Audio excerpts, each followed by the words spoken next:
Бул жер Ош облусунун Кара Суу районундагы Эркин айылы. Мурда бул жерде жанагындай пестицидтер болгон атайын өсүмдүктөр үчүн. Ошолор бул жакка алып кетип, зыяндуулугу көп болгонуна байланыштуу мөөнөт өтүп, элге зыянын тийип аткан. Ошого байланыштуу президентке бул боюнча элдик курултайда арыздар айтылып, ошонун негизинде Коргоо министрлигинин РХБ коргоо кызматы ушул зыяндуу пестицидтерди бул жерден чыгаруу иштерин аткарып жатат.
Giyinmey turasın, çok giyiniz.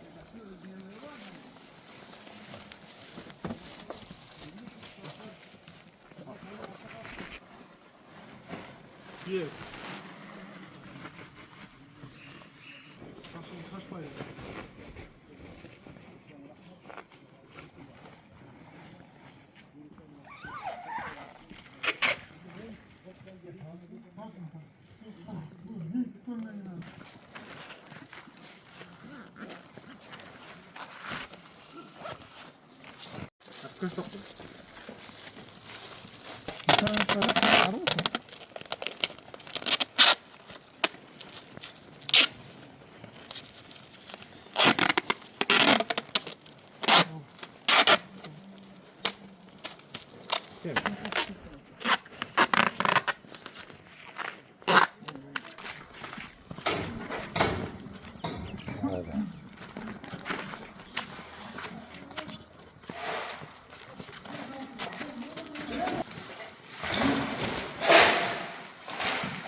Биз азыр Ош облусунун Кара Суу районунун Эркин айылындабыз.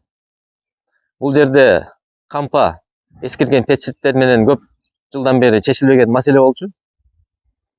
Былтыры 2024-жылы Кыргыз Республикасынын президентинин администрациясынын протоколдук тапшырмасынын негизинде Коргоо министрлигине тапшырма коюлган.